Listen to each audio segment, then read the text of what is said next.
At 77, Tony Iommi, the Birmingham-born riff master who helped invent heavy metal, finally let loose about a handful of guitarists who, in his view, steered the music away from what it once meant. Iommi's not exactly famous for mincing words. He's a working-class perfectionist who built Black Sabbath's sound from blunt, bluesy heaviness and a very specific sense of drama. Over the years, he's grown openly impatient with players he sees as showmen, academic technicians, or image-first celebrities, people who, to him, moved metal toward spectacle and away from grit. Below is a careful retelling of the 7 guitarists who reportedly rubbed Iommi the wrong way, and why. 7. Yngwie Malmsteen. Tony's irritation with Yngwie Malmsteen represents the old-school versus neoclassical split. When Malmsteen exploded onto the scene in the 1980s, he brought lightning-fast, Bach-tinged shredding and a clear conservatory influence. To many classic-era metal players, that virtuosic, classically derived approach felt like turning the guitar into an academic instrument. Technically, dazzling. Emotionally distant, Iommi's reported gripe was that Malmsteen's style turned metal into a kind of musical gymnastics, beautiful in places, but too cerebral and divorced from the blues and street roots that gave the genre its bite. In Iommi's view, metal should bruise you, not simply impress you with finger speed. 6. Eddie Van Halen. Placing Eddie Van Halen on this list will surprise some because EVH rewired rock guitar and inspired untold players. But the shift he helped accelerate toward tapping, huge technical flourishes, and a post-Warrior charisma also signaled a new era. Iommi, whose power comes from atmosphere and weight, reportedly saw Eddie's virtuosity as a move toward spectacle, athletic playing that could overshadow the darker, heavier heart of early metal. The tension here isn't personal so much as philosophical. Is heavy music defined by crushing tonal force and mood, or by jaw-dropping technique and arena showmanship? Eddie represented the latter, and Iommi aligned himself strongly with the former. 5. Steve Vai. Steve Vai occupies a similar spot on the list. An utterly precise player and composer, Vai's music comes from a background of rigorous training and conceptual complexity. He cut his teeth with Frank Zappa, among others. For Iommi, Vai exemplified the clinical extreme, technique so exact it could feel sanitized.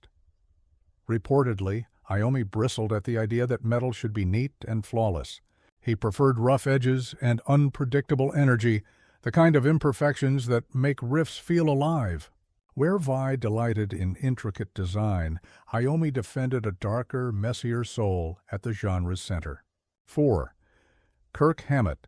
Kirk Hammett and the wider Metallica style represent a generational evolution of heaviness, faster tempos, hyper-tight riffing, and a thrash energy that emphasized speed as a kind of virtue. To Iommi, that shift, especially in the 1980s, sometimes felt like trading atmosphere for aggression for its own sake. Metallica's early work reimagined heaviness as urgent, relentless motion. Iommi's brand of weight favored slow, ominous impact. Reportedly, he found it jarring to hear riffs played twice as fast, and called out the temptation to equate volume and velocity with depth. Again, this is about values, crushing presence versus machine gun aggression. 3/at. 3-sit/ of Guns N' Roses, a player admired widely for tone, melody, and persona. The point of friction here wasn't musicianship. Slash is unmistakably gifted, but image. Iommi reportedly objected to an era where rock stars doubled as fashion statements, top hats, leather, and a carefully constructed mystique, where Iommi celebrated rawness and a certain no-frills authenticity. Slash embodied the late 80s rock star whose look and persona amplified the music's appeal. For Iommi, that could feel like style overshadowing substance, a pop gloss coating an originally darker, more elemental sound. 2. Jimmy Page. Jimmy Page, the architect behind Led Zeppelin's Thunder, sits at 2 for a more complex reason.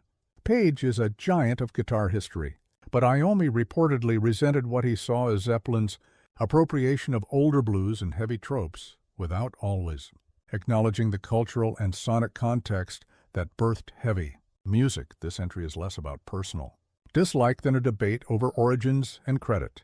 Who built the vocabulary of heaviness and who reshaped it for stadium grandeur? Iommi's concern, as it's been reported, was that Zeppelin's enormous success sometimes blurred the lines in public understanding about where certain sounds and attitudes came from, and that Black Sabbath's darker, occult-tinged working-class roots were a different thing than blues-powered hard rock-turned-arena spectacle. One at Ritchie Blackmore taking the top spot is Ritchie Blackmore. The Ritchie-Iommi dynamic reads like a story of divergence. Both were pioneers in Britain's late 60s, early 70s heavy landscape, but Blackmore's later turn toward Renaissance-inspired acoustic, folkish projects, think Rainbow's later colors and then Blackmore's Night, reportedly felt to Iommi like a betrayal. The sting here was twofold. Blackmore had the technical gifts and creative reach to push heavy music in many directions, but Iommi reportedly felt that abandoning the raw electric power for medieval pageantry was to turn away from metal's core mission. In Iommi's telling, that was not just a different artistic choice.